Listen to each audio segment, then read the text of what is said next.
Kitchen Nightmares, Equestrian Misadventures written by Spectro 138. Greta's Baking Company explosive finale. The evening has fallen upon the mountain city of Griffinstone. The sky is filled with a small layer of clouds, the air is crisp and cool, and snow is steadily falling on every building and road. Wind can be heard whistling through the air, tossing snowflakes to and fro. Construction crews continue to labor away into the dead of night, doing their best to rebuild homes, places of business, and even the very branches of the titanic magic tree the city was built into. While not as friendly as their pony neighbors to the south, more and more griffins passing each other on the street could be seen being more cordial with each other as they went about their business that evening. Unfortunately, the relative serenity of the city all around was being drowned out by the chaos that is happening at a restaurant just a few miles from downtown. Greta's Baking Company, formerly Gilda's Baking Company, was about to become a war zone between two growing groups of hostile griffins and a small group of ponies that had arrived from Equestria. Griffins were starting to argue with each other and even started throwing things at one another, despite the ponies' best efforts to cool the hostilities of everyone present. Things inside the restaurant weren't faring much better. Chef Ramsay and his new royal assistant Princess Twilight were doing their best to work with the two owners of the restaurant to fix their problems. The hostile Greta and her submissive boyfriend Garai have made things difficult for the human chef all day. Lunch was a complete disaster as round after round of dishes turned out raw, uncooked, and downright bizarre concoctions straight from Greta's kitchen. Members of her staff were forced to endure her attitude and horribly slow cooking habits or risk being fired, which included being forcibly thrown out by Greta's personal bouncers at the front door of the restaurant. Goldie Pheasant hadn't fared much better in the short amount of time she had been there. Gordon had learned from her that she was not allowed to look through orders, nor was she ever allowed to keep tips. The kitchen staff had it the hardest. Her own sous chef had no control over the kitchen most of the time as Greta hovered over everyone and did the majority of the main courses herself. Talking to each member of the kitchen staff, Gordon learned that they were hardly ever allowed to handle any food themselves, despite each of their numerous years in the culinary field. Cleaning, stocking, and handling food deliveries was all they ever did most of the time. Only ever if Greta had a large order that she felt she was unable to do herself, would she call upon her staff's help. The only griffin in the kitchen who had free reign of her own work was the salad mixer, Gemma. She had told Gordon during her own interview that as long as she came nowhere near any of the meats used in the kitchen, Greta left her to her own devices. Dinner service has arrived at the restaurant and Greta continued to deflect everything thrown at her. To make his point very clear to the stubborn griffins, Gordon decided to do a little research involving the customers who were currently eating in the restaurant that night. After getting express permission from the patrons at the restaurant for him to dispose of their food, Gordon walked right up to Garai and bent down so that he was looking straight into his eyes. "Now are you going to fucking tell your hen friend about any of this? Or would you rather I be the actual male here with balls and do it?" Gordon growled. "I'll do it. I'll do it." Garai meekly replied as he dashed back into the kitchen. "All right my love, just for tonight, no more of those ravioli, okay?" Garai tried to say. However, Greta was in no mood at all for compromise. No more meat pies, no more burgers, no more nothing. "People can only have cakes tonight," she snidely remarked. "You know, throwing a temper tantrum isn't going to help yourself. I may not know much about the food industry, but I've run a business before and if you want to make money, listening to your customers does tend to help," Twilight tried to offer. Greta just ignored whatever they were trying to say to them and went back to her business. Gordon pulled Garai by his crest feathers back into the dining room to try to get a better understanding of Greta's behavior. Why is she being such a stuck-up bitch? Why can't she take criticism? You need thick skin in this industry. If I knew exactly, chef, I would tell you. All I can think is it might have something to do with how her parents brought her up, Garai did his best to explain. Meanwhile, Goldie was having quite a difficult time. Many customers had been without their food for well over an hour, and every dish that did make it out of the kitchen decreased in quality as the night went by. Every time she had a problem, she was forced to walk all the way across the room and get Garai just to look through their order records. "Can you look on G4 and see if they have a ram meat pasta dish on their order?" Goldie asked. Garai briefly looked through their order records with a tired look on his face and told Goldie that he was unable to find any such order. Afterward, he quickly made his way back into the kitchen, saying something under his breath about drinking after work. "So, are you just ignoring a customer's problem?" she quietly asked the absent Garai. "That's pretty negligent." Quickly looking through the box of previous order slips herself, Goldie eventually came across the slip she was looking for and tried bringing it to Garai's attention without causing problems for herself. Unfortunately, she ended up bumping into Greta and took the risk of asking her instead. Yeah, I got it," Greta snarked. "It goes to table B5. Are you sure?" "It wasn't on the slip," Goldie tried to ask. "Are you fucking questioning me? Get the hell out and go back to that crumbling shithole you call a home if you were gonna question me." Goldie slunk back into the dining room saying "I'm sorry" over a dozen times, while Garai did his best to calm Greta down. Gordon's anger at Greta nearly exploded right out of his chest when he saw Goldie sneak into the bathroom, trying her best to stifle her tears. Rarity saw her and looked over to Gordon, who nodded and pointed, giving Rarity the go to assist the distressed hen. Greta, that was not okay, snapping at her like that. Twilight tried to start. Are you two trying to talk to me right now? 'Cause I'm not listening to anyone and I'm not dealing with that pretty little shit of a griffin right now. Well, I'm just about ready to deal with you right now, Twilight growled under her breath. I have a feeling, my dear, that you are probably going to get your wish very, very soon here, Gordon replied with a sigh. In the bathrooms, Rarity walked in over the white tiles, hearing faint crying coming from one of the stalls at the far end of the room. As the hours of the evening passed, food continues to leave the kitchen at a snail's pace, and every time, it continued to leave restaurant-goers unsatisfied and disappointed. Count Legrand even tried to order a simple shepherd's pie to sate his appetite, but his order throughout the night went unanswered, leaving him waiting for food for 3 hours. When Goldie finally calmed down, she did her best to gather plates of food from unhappy customers and discreetly bring them back into the kitchen. Gordon took one of the plates from Goldie and decided to look at them for himself. It was even worse than what the patrons had described, forcing Gordon to try to get through Greta's hostile demeanor once again. Greta, this food has hardly been eaten at all. Do the servers or the customers tell you?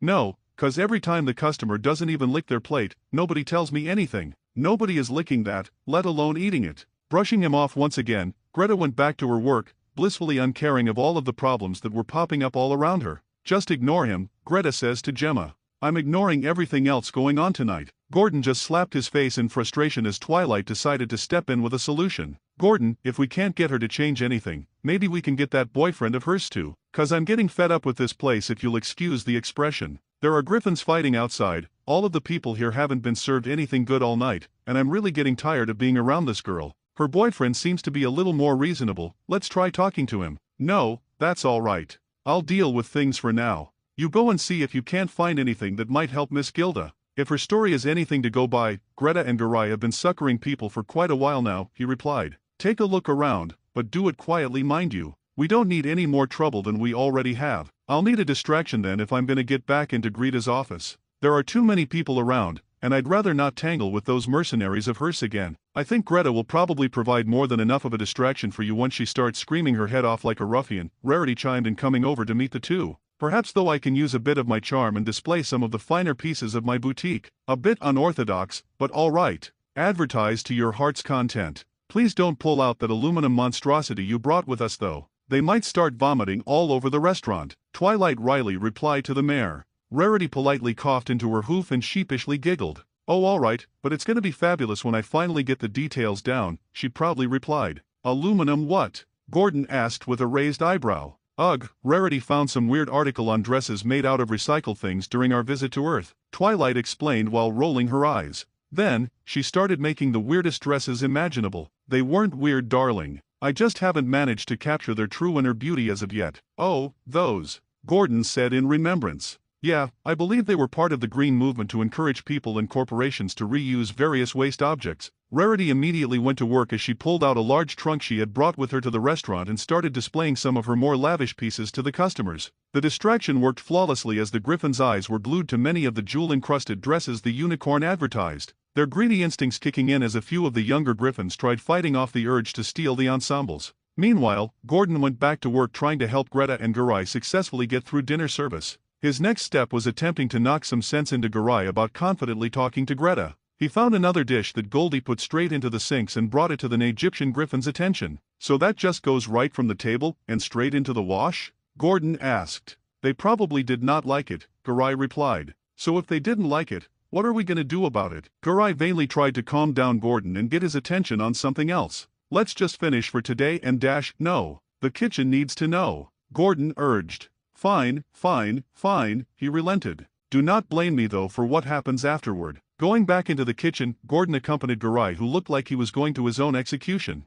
Greta, my sweet? The fish platter? They didn't like it, Gara said cautiously. This is all just bullshit, she snidely remarked under her breath. Greta just grabbed a large cleaver by the side of the wall and began violently chopping ribs. The action made Gordon rather nervous as he made sure there was enough space between each other. None of you seem to know about this because that young girl, Goldie, just brings dishes back from the dining room and plops them right into your pot wash there. Is that just a common thing that happens every day? Are your employees too damn scared to say something? You are making mistakes and this business is suffering as a result. Fuck off. I don't want to talk to you right now, Greta said as she brushed him off. That pony-loving hen is behind this, I just know it. For the moment, he thought it was best to give Greta some room to cool down before he brought down more things on her. Gordon went back out into the dining room where Garai was and found himself face to face with one of the most bizarre sights he had ever seen. Right in the middle of the restaurant, Rarity was conducting her own fashion show. Somehow, in the 5 minutes he had been in the kitchen with Greta and Garai, Rarity found a way to construct a full-size walkway with flashing lights, dancers, and even a few griffins who participated in wearing her dresses.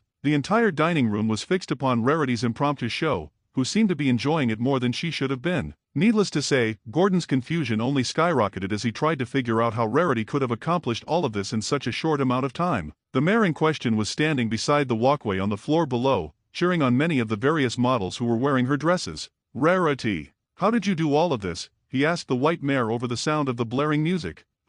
Oh, Gordon darling, what do you think of my little show? It was quite difficult to find such wonderful models at the last minute, but I did it nonetheless," she cheerfully replied. "We just said to distract the patrons and those guards so Twilight could slip into the back office. We didn't say anything about putting together a whole damn fashion show. How did you even put all of this together?" "Oh pish posh, this is nothing, you should see the events I'm able to put together back in Ponyville," she replied. "Besides, advertisement here will only do good for my boutiques back in Equestria. I've been running into something of a dry spell as far as customers go." He looked at her in disbelief before just turning around and going over to a nearby wall. He pressed his face into it and breathed in and out deeply. "I'll only end up giving myself a fucking stroke if I try to think too hard about it," he reassured himself as he pressed his hands together against his face. "It's not worth it, just let it go and breathe." Trying desperately to shake a thought about crazy women, Gordon looked around the restaurant for something to check on. Gordon saw Garai at the register cashing out patrons after they had finished their meals. What was interesting is that when he walked closer, he heard a few of the guests offer to give a sizable tip to Goldie for doing such a good job.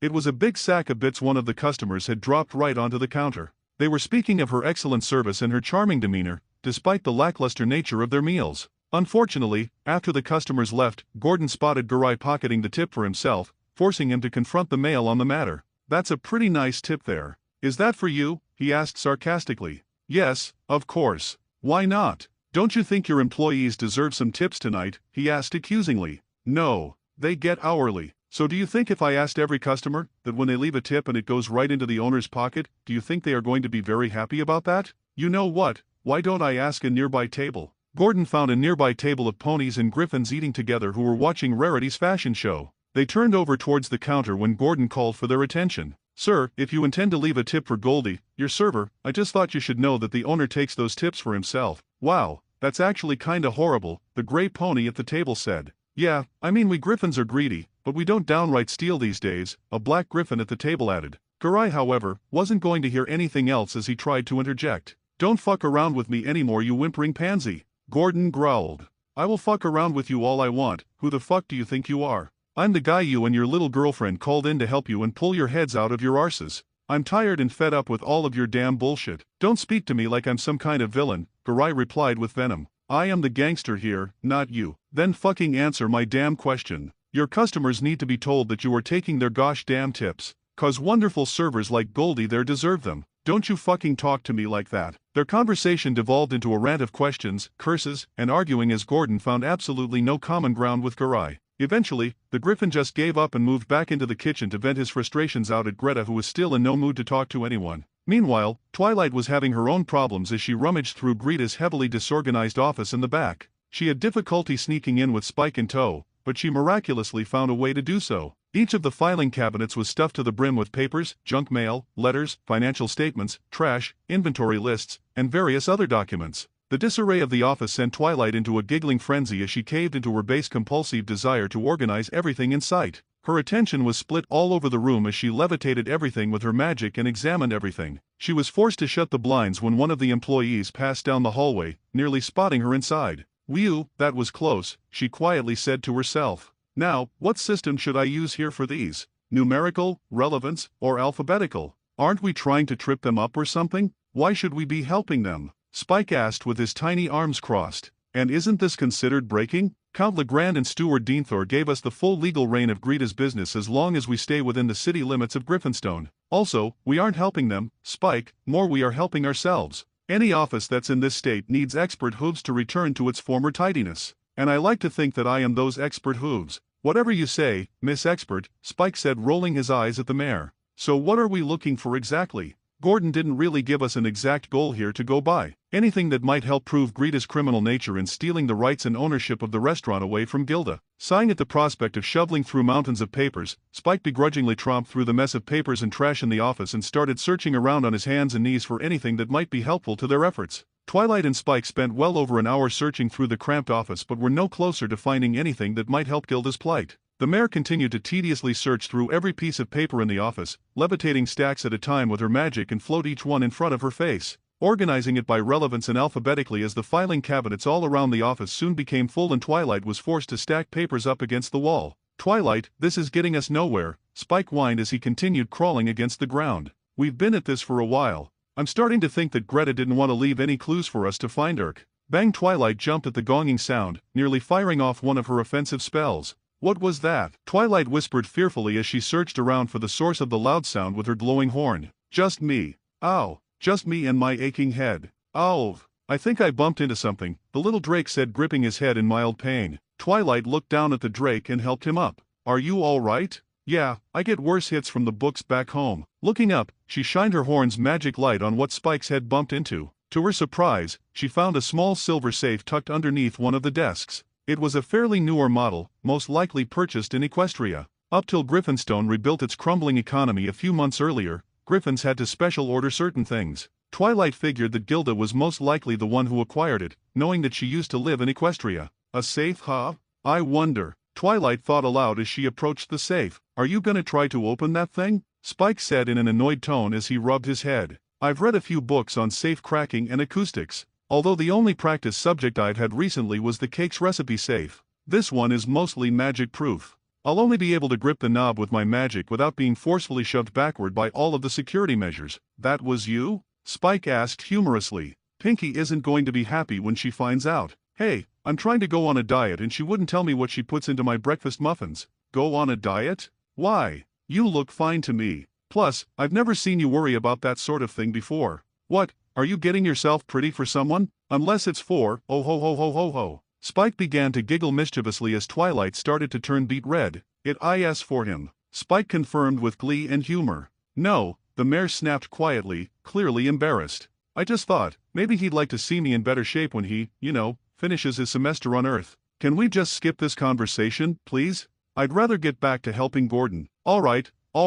Pressing her ear up against the cold, rough metal of the safe, Twilight cast a hearing amplification spell on herself and started to turn the knob in front of the safe. She could hear the cogs and gears click, clack, twist, and turn every which way as she tried to figure out the combination. Suddenly, a severely loud shouting match coming from the main dining room interrupted her progress, causing her to jump in alarm. The sudden emotion caused her to put more power than intended into her magical grip, which sent the knob on the safe flying off and right through the wall. "Geez, I wish Gordon would warn us when he's going to start going rapid on people," Spike said quietly. "Well, it helped us this time, I guess." Twilight chuckled tiredly. "Now, let's see if we can't find something useful here." Calling Spike over, he placed his claw in the hole where the knob used to be as he pulled the heavy door of the safe wide open, revealing all of its contents inside. Inside, they found a few large sacks of bits, 4 gold bars, a small bag of rare gems, and even a small tiara that appeared to have belonged to royalty. Disappointed by their lack of progress, Twilight was just about to turn around and leave the room to apologize to Gordon.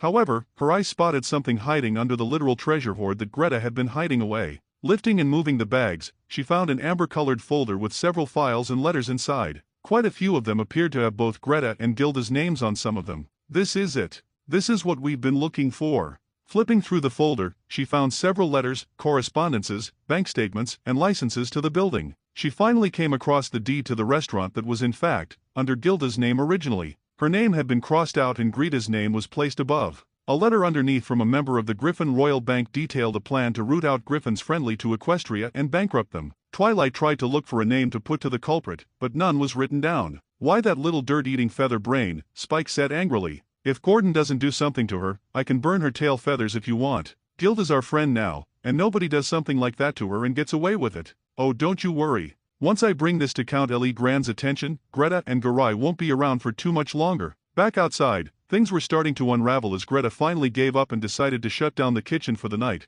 completely unable to handle her own stress and anger. Applejack and Count Legrand weren't faring much better as they were finding it harder and harder to quell the violence of the growing crowd outside the restaurant. When Goldie tried to go back into the kitchen to clean up before she left for the night, Greta found her and immediately started screaming at the distraught hen. Gordon couldn't believe his eyes what was happening as Greta just vented every ounce of her anger onto Goldie. "Goldie, get the hell out of here, won't you?" Greta snapped. She tried to quietly leave as best as she could, but Greta simply would not give her a single moment's peace. "Don't you fucking walk away when I'm trying to talk to you. You don't work here anymore. And don't give me that sissy little crying." Goldie just couldn't take any more pressure and bullying from Greta as she started bawling right in the middle of the dining room. Garai tried to comfort the hen. Goldie, she just shoved him away, unable to process anything. Rarity just watched closely, completely saddened with how bad things had become for everyone there. "I wasn't doing anything," Goldie cried out desperately with tears streaming down her face. "I did nothing." Garai loudly tried to interject, but everything just ended up turning into an incomprehensible noise.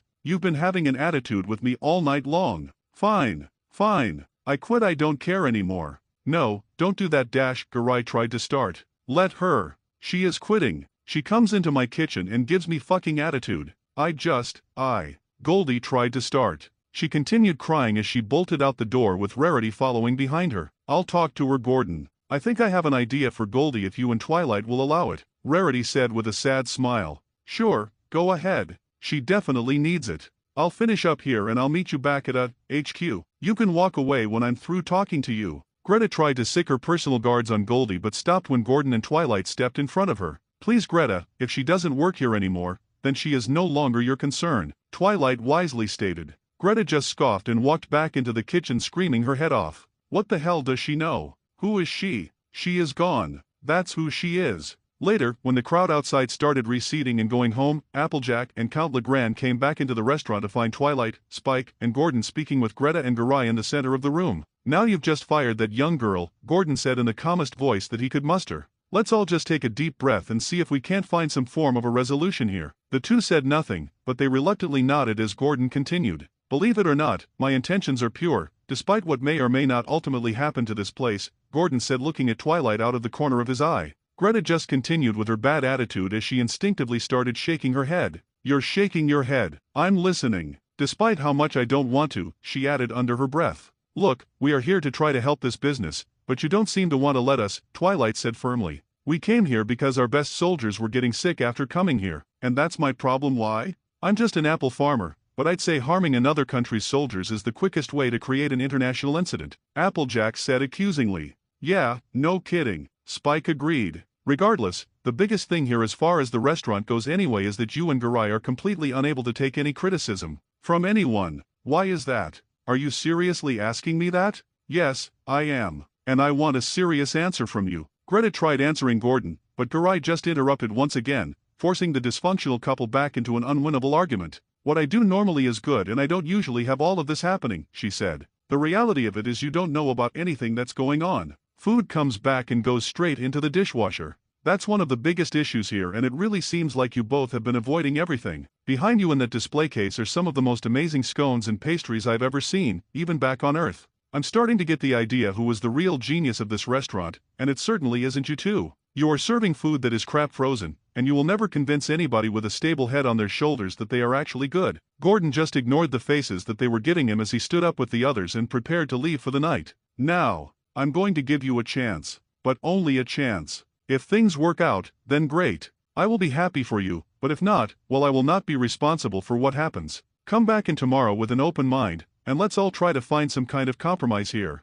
Good night." He walked out of the restaurant with his production crew and the ponies in tow as they started on their back to Gilda's apartment building to get some rest for the evening and plan the final phase of Gordon's attempt to bring order to Greta's baking company. "Well, that was one of the craziest things I've ever done," Applejack chuckled in pain. "I concur, Lady Apple," Legrand replied. "It certainly has been a while since I've defended against a riot that large. Let's hope that we don't have to deal with anything like that tomorrow," Spike added. "I'm exhausted." "Well, if what I found plays to our advantage, I have a feeling that Greta and Garai won't be there for much longer," Twilight said with a grin. "What did you find?" Gordon asked curiously. Twilight pulled out the folder and showed it to Gordon, who read through each of the contents and slapped it closed. "Gilda would probably appreciate seeing all of this very much. We should probably hurry back though. If Greta goes through her safe tonight, she's gonna go ballistic," Gordon stated. "I say bring her on. That girl is more ornery than a cat with a thorn in its paw," Applejack said. "What do you have, if I may ask?" Count Legrand inquired. Gordon handed the folder over to the Count, who went through it. This is quite serious. I'm going to have to take this up with the steward. This letter was not written by any legal member of the Royal Bank, I can tell you that. We got rid of that paper stock over 2 years ago. Well, it came from somebody who works or at least worked there. Twilight snapped. And that somebody is trying to get Greta to start a war with our two countries. That's what I'm afraid of, milady. I'm afraid if Chef Gordon is unable to resolve this, the castle shall be forced to take drastic actions to rectify the situation. I bid you all a good night. I must be off. Then Count Legrand took off into the night as he started his flight back to the Royal Griffin Castle. I hope I'm not causing anything bad by being here, Twilight, Gordon said apologetically. It's nothing you are doing, Gordon. You've been nothing but helpful and nice to every pony since you got here. You've taken us all in stride and I'm thankful for that, Twilight replied reassuringly. I'm just hoping what we are doing here doesn't provoke anybody to try something drastic where this is going to get ugly really fast. As soon as they got back to the apartment, they found Fluttershy, Rainbow Dash, and Pinkie Pie playing cards with Gilda, who was starting to look a lot better than she did before. She appeared to be a lot cleaner too than when they first had met. Gordon theorized that the girls had finally convinced the Griffin to finally bathe and take care of herself. The apartment was somewhat cleaner as well. Trash had been picked up and thrown out, the dust had been cleaned out, the shag carpeting was cleaned, and even her large stacks of dishes had disappeared. Oh hey, you're back, Gilda greeted tiredly. Good to see you survived that place. Suwoo, how did it go? Pinkie cheerfully asked. Did that grumpy bird finally get some comeuppance? Not quite, yet anyway, Twilight admitted. A lot has happened today, that's for sure. As if to extenuate her point, Rarity came into the apartment with a still sobbing Goldie. Hello, we're back, Rarity greeted. Give this one a minute, the poor daring needs some time to get her thoughts together. Gilda lifted her head and her face somewhat brightened up when she recognized the hen. Goldie? Is that you? What are you doing here? Gilda asked curiously. Miss Gilda? Oh, I'm so sorry, I had no idea that this was your apartment. I'll just go and be on my way,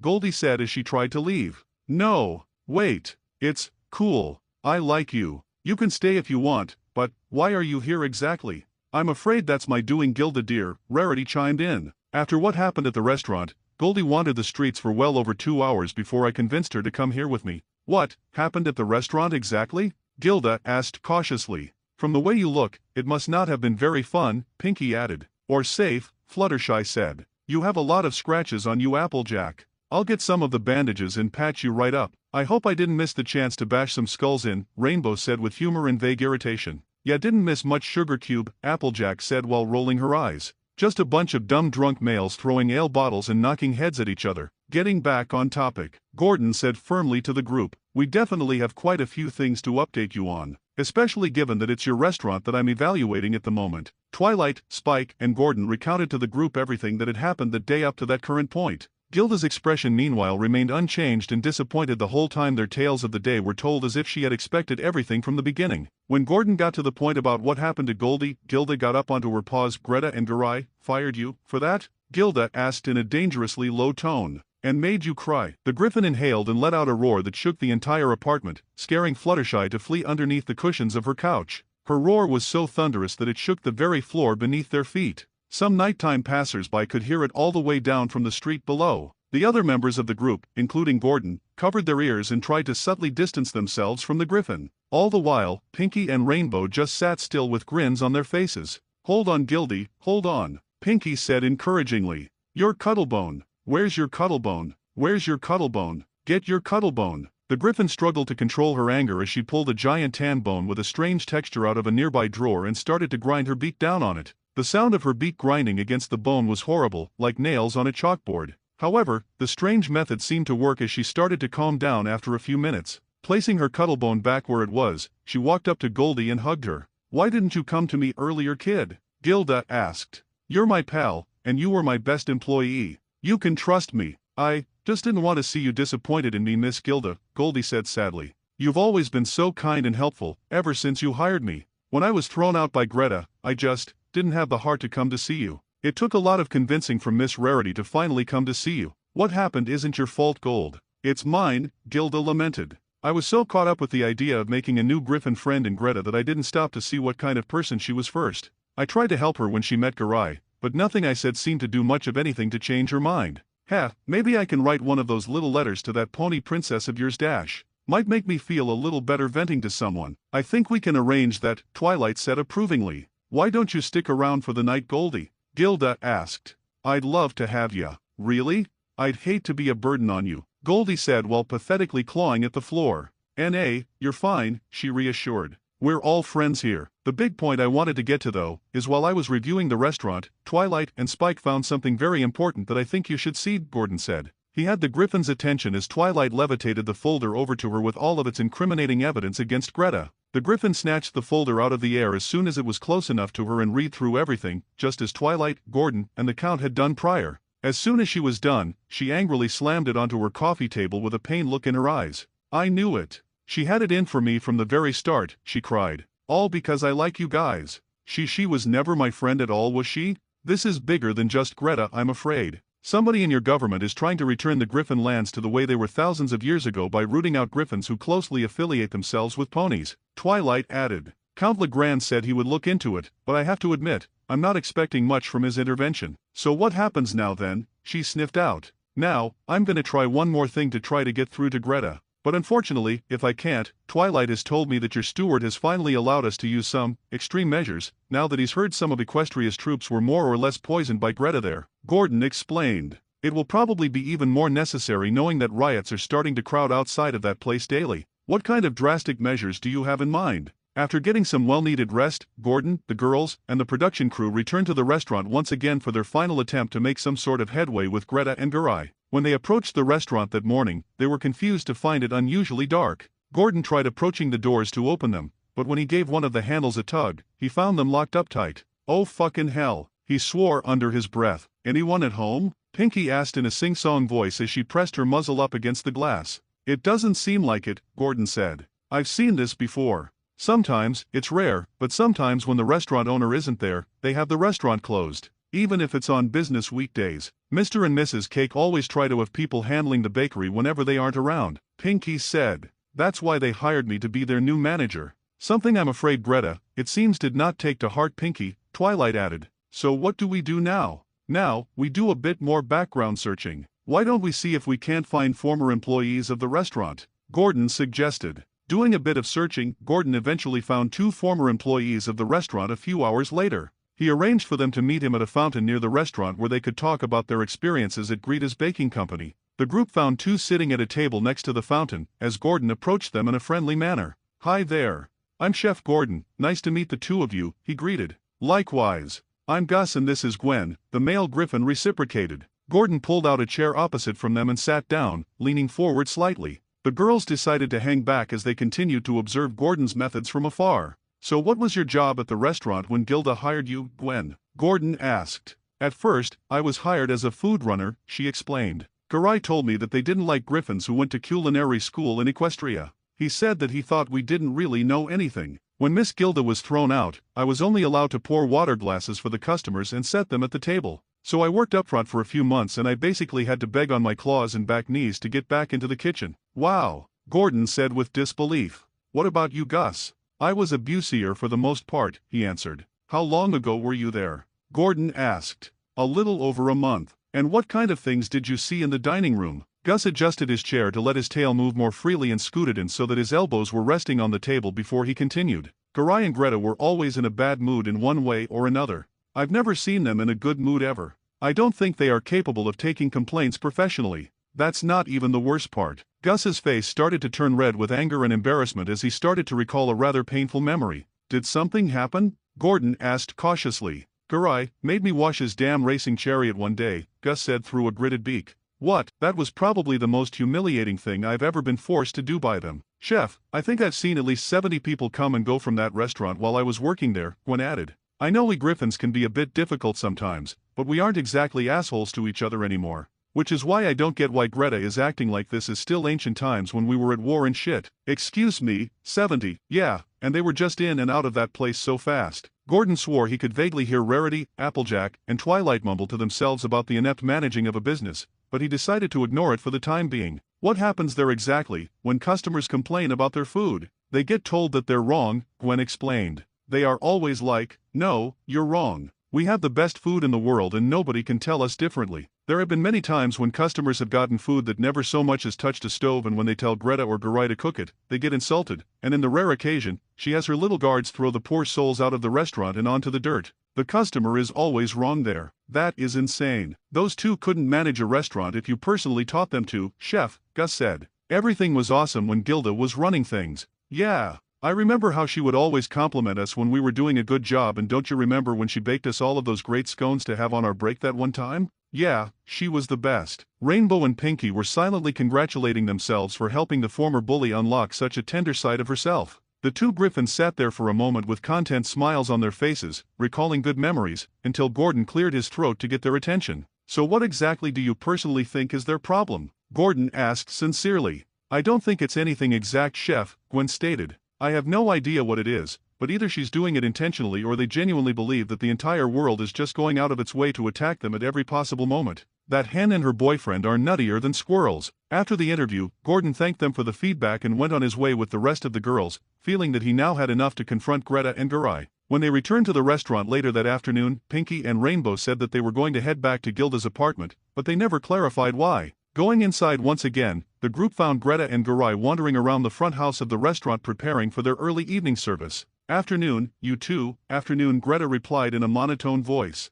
Garai just grumbled something under his breath. You don't seem very happy right now, Garai, Gordon stated. I'm exhausted, he replied. Well, today is a new day, and that's always a good thing. Yeah, I hope so. I've never had an experience like this before, and it's very tiring. Well, that certainly makes two of us because I've never had an experience quite like this either. Going over to a table in the middle of the room, Gordon motioned for them to sit down on one side while he sat down on the other. Greta looked like she was putting on the fakest smile imaginable as she went into an apologetic tirade. We wish to clarify a few things with you, good sir, she said in a rehearsed tone. Just so that there is no longer any animosity between any of us. Gotta try a lot harder than that for that to be a reality, Applejack muttered under her breath. Greta was trying her hardest to ignore the wave of glares that was coming from the group of ponies that had come with the human. Alright, let's clarify. What exactly did you want to clarify? Gordon asked the duo patronizingly. What I had a problem with is the comments you were making to me last night when I was trying to focus on the food, Greta said indignantly.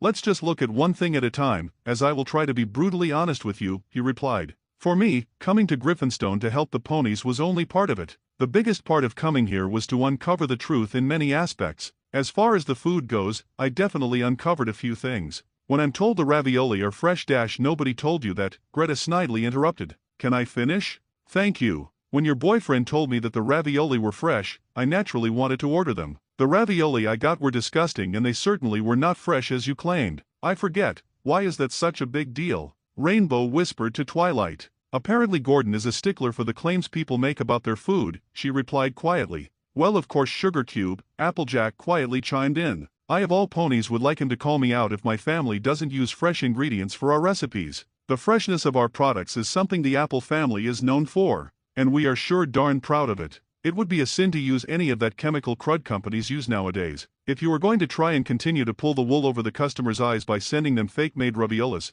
they need to know, the man continued. That set my alarm bells off. Greta tried to interrupt, but a look that the girls couldn't see made the griffin look off in a different direction. Now you may want to sit there and argue, but you do not seem to be prepared to know that I am here to show you what is the right thing to do here. I am actually trying to help you, but you can't seem to take that. I have no problem with the food. I told you about the burger and again you refused to listen. I asked you what was wrong with it, she snapped. Again, you come with excuse after excuse, and I did tell you what was wrong with it. As if to put her into her place, he signaled to his producer. Two of his cameramen quickly set up a projection screen that played a recording of what happened the day before. The camera played the footage that was captured in the kitchen, fucking wake up. My food was undercooked. Something that obviously shouldn't be happening. Greta looked like she was about to bite off her own tongue. I don't think your lamb rack was undercooked. I checked it after I took it out of the oven, just like I do with every dish that I take out of there, and to me, it was cooked and brown like good meat should be. Okay, Gordon replied annoyed.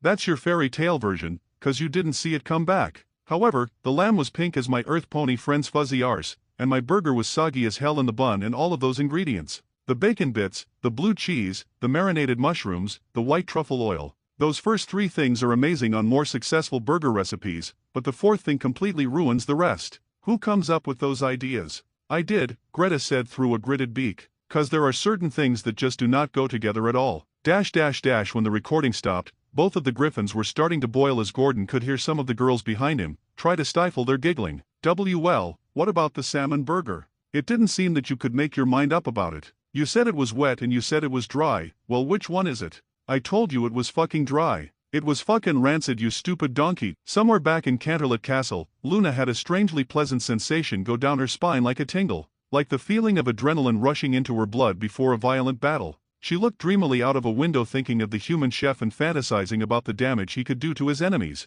One of the things that astounded me most of all is the way that you screamed at that delightful young girl last night. Would you let anybody come into your restaurant and your kitchen and speak to you the way that that little harlot spoke to me last night? She growled. Yeah, he replied nonchalantly. She was just asking a question. A simple clarifying question. Do you think we are gonna let some fucking punk hold a sword to our necks and we're gonna give them our ass and let them do anything they want from us? The Griffin ranted. All she asked is, are you sure? No, she said that with an attitude. A serious attitude. No, she didn't. She was working late for you, she was tired, and her voice just dropped a little in tone, Twilight added. A common side effect of exhaustion. Nicely said. Gordon thanked. And you are over-exaggerating again. You blame her, and you blame the customers, but customers were waiting for their food, through your boyfriend's constant mistakes. Garai tried his hardest to brush off the negative emotions he was feeling and negotiate with Gordon. Let's just forget all of that for today, if we are going to continue the show and we are going to try to start here from scratch. Garai started. I'm going to forget that you said the word show, cause while the recording equipment is here for people back on Earth,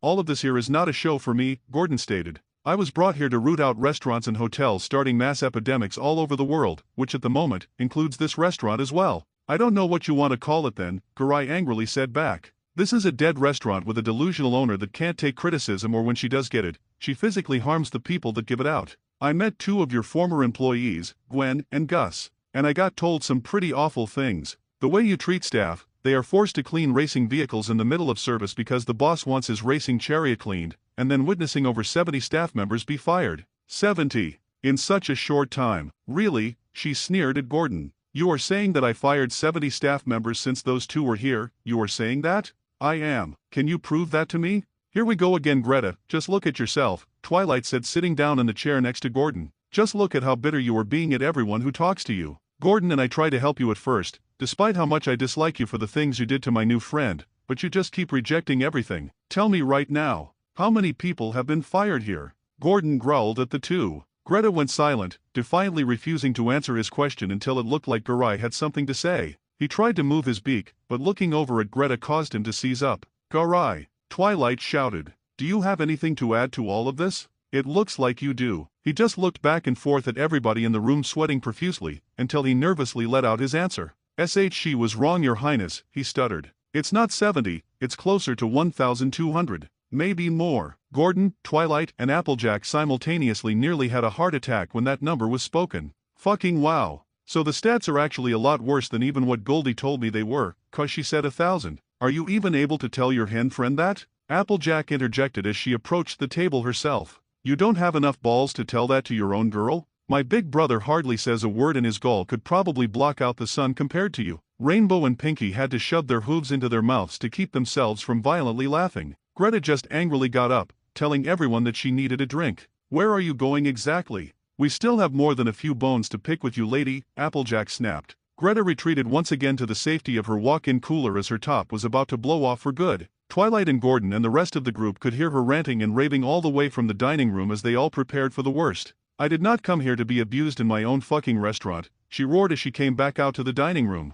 All that has been happening all week is we have been constantly attacked. Attacked? Gordon breathed out. You have been the one that's been attacked? Applejack cried incredulously. Give me a break. Yeah, fucking attacked. Why do you behave like this all the time, Greta? Twilight asked genuinely. We've seen you like this when we first stepped into those doors a few days ago. Because you fuckers insult me every fucking day. You insulted me yesterday and I bit down on my tongue to keep myself from ripping your throat out. I didn't tell you any nasty things. Really, the whole group asked in unison every time I told you about an issue with my food. You constantly refused to listen and you still refuse to listen now, Gordon said. You are judging me based on you coming in here and disrupting the service. Disrupting? You did disrupt us, you fucking smart ass. What about my lunch? What about everyone's food that they were waiting patiently for you to get your claws out of your ass? Who disrupted you then? Gordon asked. Everyone. All of you. Every last fucking pony lover, and limp dick Griffin who comes into my place. The kitchen door slammed open as everyone turned their heads to see a familiar Griffin step out with teary eyes filled with rage.